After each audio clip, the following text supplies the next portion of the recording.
whole. The less need Alright, so like I don't remember where we got ended off, so I'm gonna Paris Commune of 1871. start off back at Marx's three, analysis. chapter three. I'm Section 1. sorry, guys. What made the Communards' attempt heroic? It is well known that in the autumn of 1870, a few months before the Commune, Marx warned the Paris workers that any attempt to overthrow the government would be the folly of despair. But when, in March 1871, a decisive battle was forced upon the workers, and they accepted it, when the uprising had become a fact, Marx greeted the proletarian revolution with the greatest enthusiasm, in spite of unfavorable auguries.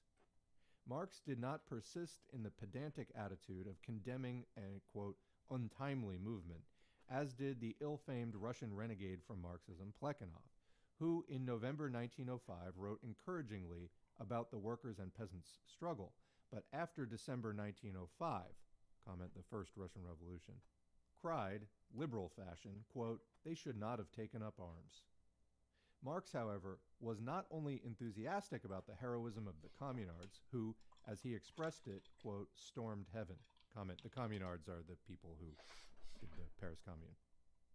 Although the mass revolutionary movement did not achieve its aim, he regarded it as a historic experience of enormous importance, as a certain advance of the world proletarian revolution, as a practical step that was more important than hundreds of programs and arguments. Marx endeavored to analyze this experiment, to draw tactical lessons from it, and to re-examine his theory in the light of it. The only, quote, correction Marx thought it necessary to make to the Communist Manifesto, he made on the basis of the revolutionary experience of the Paris Commune. The last preface to the new German edition of the Communist Manifesto, signed by both its authors, is dated June 24, 1872. In this preface, the authors, Karl Marx and Friedrich Engels, say that the program of the Communist Manifesto, quote, has in some details become out of date. And they go on to say, quote, one thing especially was proved by the Commune, viz., that the working class cannot simply lay hold of the ready-made state machinery and wield it for its own purposes, unquote. The authors took the words that are in single quotation marks in this passage from Marx's book, The Civil War in France. Thus, Marx and Engels regarded one principal and fundamental lesson of the Paris Commune as being of such enormous importance that they introduced it as an important correction into the Communist Manifesto. Most characteristically, it is this important correction that has been distorted by the opportunists. I had this very conversation with people on Twitter last year. It is definitely still going on to this day. Continuing. And its meaning probably is not known to 9/10, if not 99/100, of the readers of the Communist Manifesto. We shall deal with this distortion more fully farther on, in a chapter devoted specially to distortions. Here it will be sufficient to note that the current vulgar, quote, interpretation of Marx's famous statement just quoted is that Marx here allegedly emphasizes the idea of slow development, in contradistinction to the seizure of power, and so on. As a matter of fact, the exact opposite is the case. Marx's idea is that the working class must break up, smash the, quote, ready-made state machinery, and not confine itself merely to laying hold of it. On April 12, 1871, i.e. just at the time of the Commune, Marx wrote to Kugelmann, quote, if you look up the last chapter of my 18th Brumaire, you will find that I declare that the next attempt of the French Revolution will be no longer, as before, to transfer the bureaucratic military machine from one hand to another, but to smash it. And this is the precondition for every real people's revolution on the continent. And this is what our heroic party comrades in Paris are attempting, unquote. The words, to smash the bureaucratic military machine, briefly express the principal lesson of Marxism regarding the tasks of the proletariat during a revolution in relation to the state. And this is the lesson that has been not only completely ignored, but positively distorted by the prevailing Kautskyite, quote, interpretation of Marxism. Comment, pretty much every time that Lenin writes interpretation here, meaning distortion, not a valid interpretation or an honest interpretation, it is in quotes, meant sarcastically. Continuing. As for Marx's reference to the 18th Brumaire, we have quoted the relevant passage in full above. It is interesting to note, in particular, 2 points in the above quoted argument of Marx. First, he restricts his conclusion to the continent. This was understandable in 1871, when Britain was still the model of a purely capitalist country, but without a militarist clique, and to a considerable degree without a bureaucracy. Marx therefore excluded Britain, where a revolution, even a people's revolution, then seemed possible, and indeed was possible, without the 24 stone precondition of segments is destroying left. ready-made state machinery. Today, in 1917, at the time of the first great imperialist war, this restriction made by Marx is no longer valid. Both Britain and America, the biggest and the last representatives in the whole world of Anglo-Saxon, quote, liberty, in the sense that they had no militarist cliques and bureaucracy, have completely sunk into the all-European, filthy, bloody morass of bureaucratic military institutions which subordinate everything to themselves and suppress everything today. Today, in Britain and America too, quote, the precondition for every real people's revolution is the smashing, the destruction of the ready-made state machinery, made and brought up to the European general imperialist perfection in those countries in the years 1914 to 17. Comment. So Lenin is saying here that World War I, 1914 to 1917, is what made all the advanced capitalist countries into this form of bureaucratic military institutions with the full standing army, etc. Now, I say sometimes that it's my prediction that the United States will be the last country on earth to go socialist, in part because pretty much the entire global imperialist system has put all of its eggs in this basket. The U.S. is that standing army that does all the heavy lifting for global imperialism. How is the proletariat of the United States to try to smash the massive military-industrial complex? I think it might take the entire world to do that. I mean, maybe it won't, and, you know, the sooner it comes down, the better. The sooner we can have peace, because they're really just there to enforce inequality, you know, as the dictatorship of the international imperialist bourgeoisie. And one other point before moving on, Lenin talks here about the sort of old school capitalists who ruled Britain before the establishment of this new military bureaucratic machine. If you go through U.S. history, you can hear various warnings against the standing army from capitalists and slaveholders, like the bourgeoisie of their day. But it's just capitalism had not evolved to the state yet.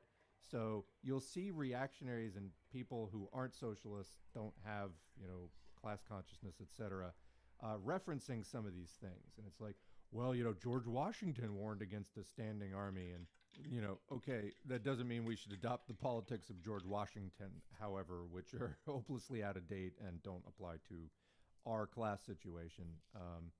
Anyway, that's a conversation for another time. Continuing. Secondly, particular attention should be paid to Marx's extremely profound remark that the destruction of the bureaucratic military state machine is, quote, the precondition for every real people's revolution.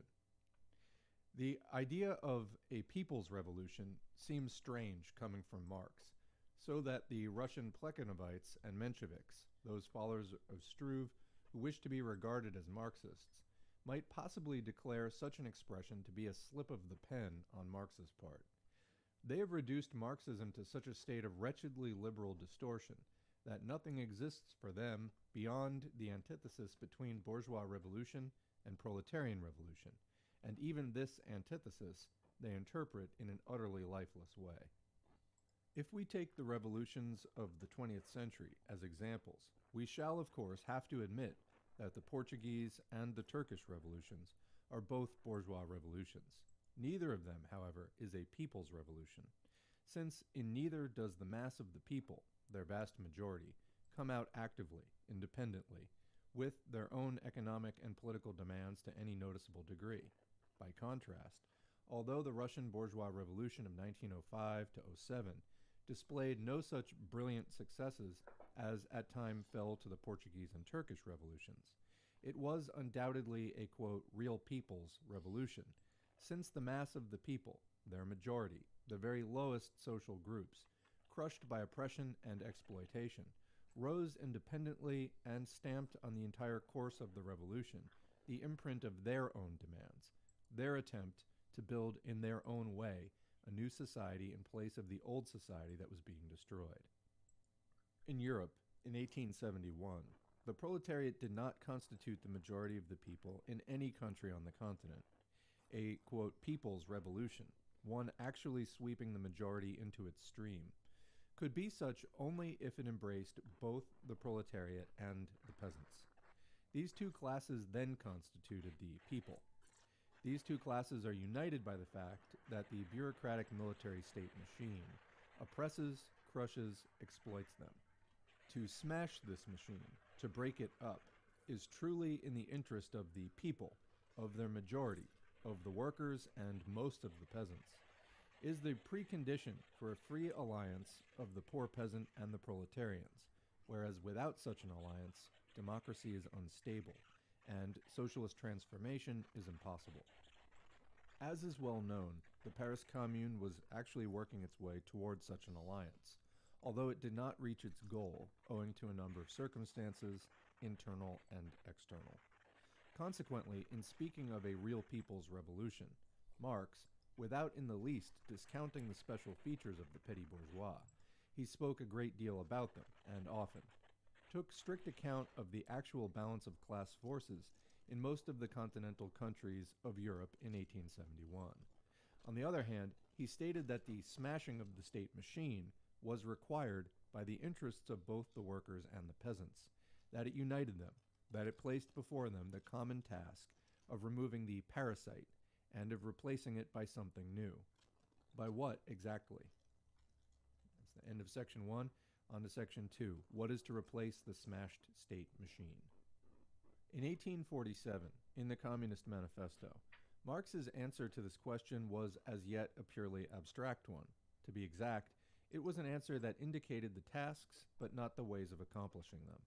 The answer given in the Communist Manifesto was that this machine was to be replaced by, quote, the proletariat organized as the ruling class, by the, quote, winning of the battle of democracy, unquote.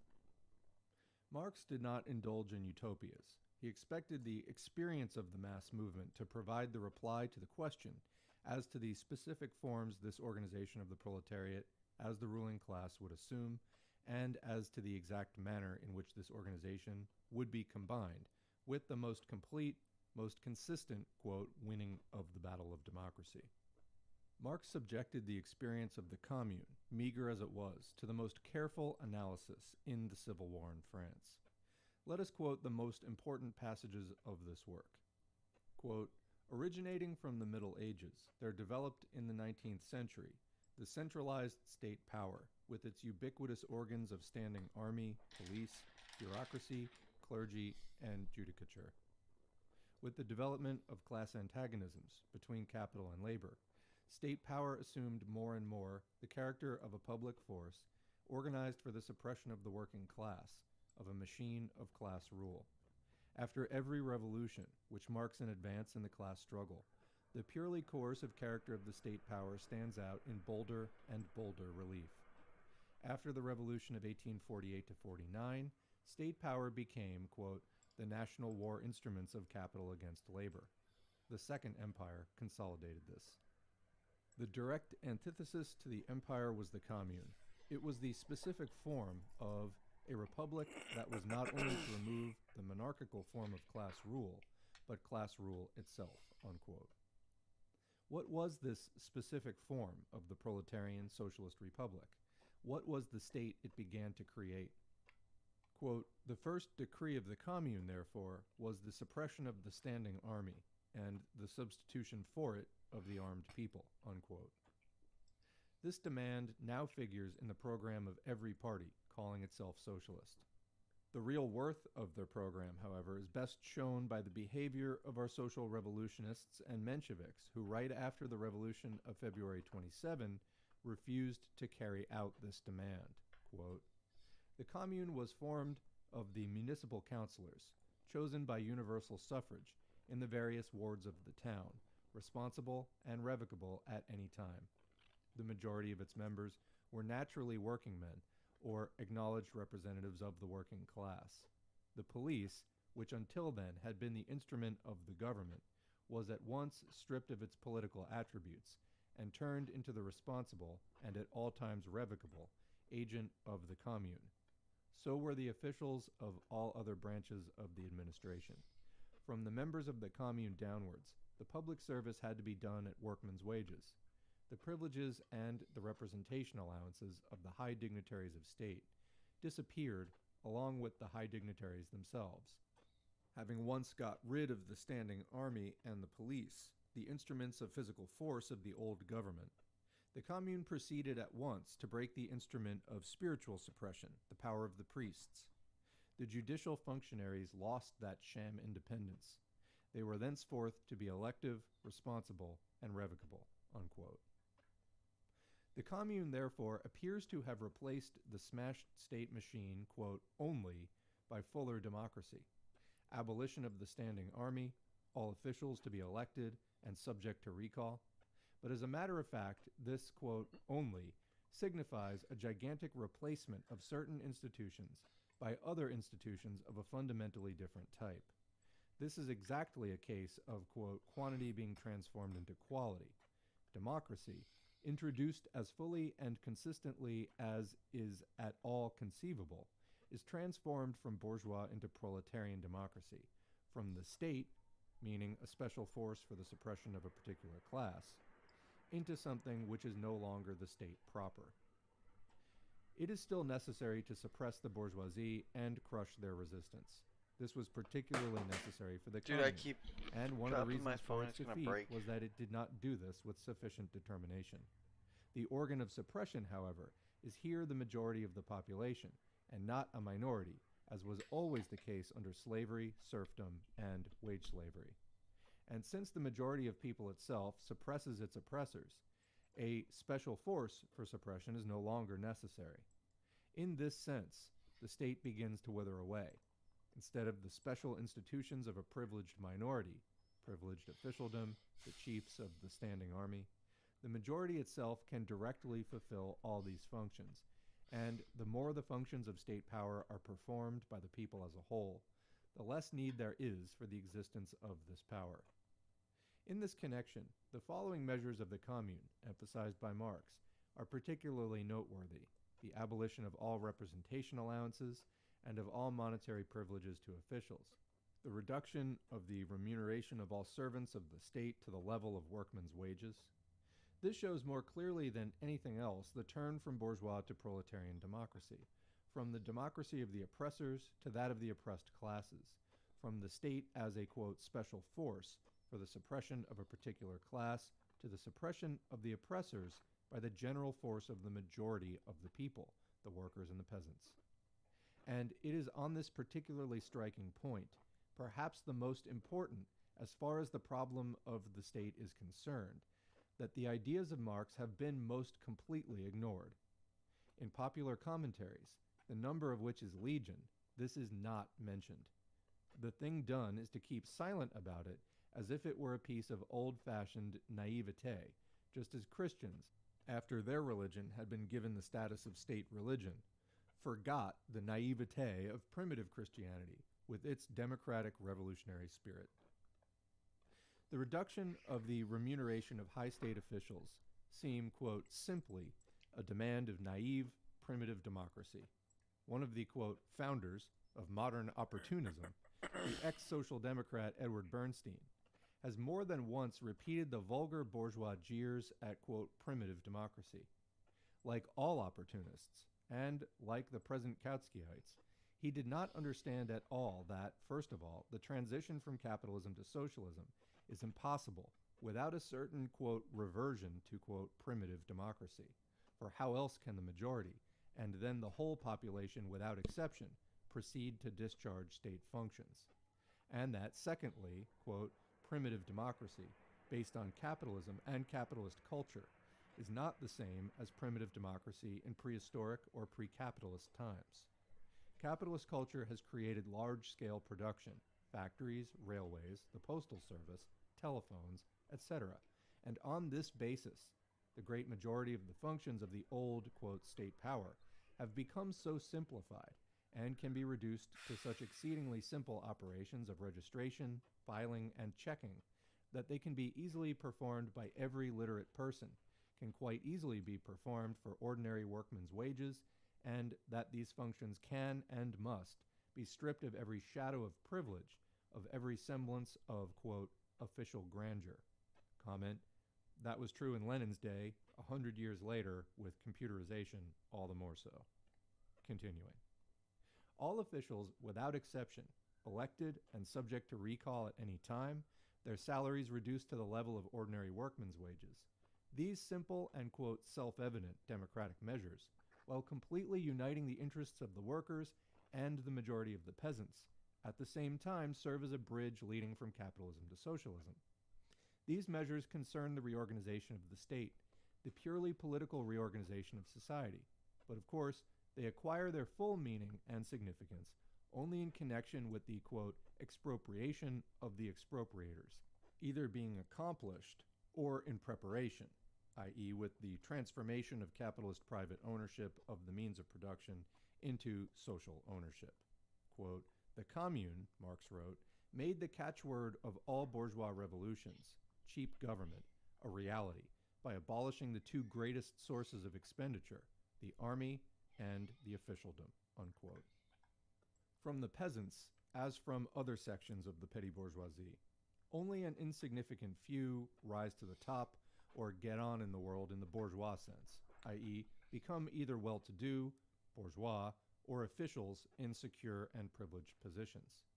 In every capitalist country where there are peasants, as there are in most capitalist countries, the vast majority of them are oppressed by the government and long for its overthrow, long for, quote, cheap government. This can be achieved only by the proletariat, and by achieving it, the proletariat Actually, at you the know what? same It's getting time kind of late, and I takes a do step have work tomorrow towards the until 4 socialist o'clock. reorganization So of the it's also state. my Friday. End of section 2, beginning of section 3, abolition of parliamentarism. Okay, so we're gonna pick up on that another time. Damn, we got an hour and 40 minutes in. But yeah, thank you guys so much for watching. I may be on tomorrow. Who knows?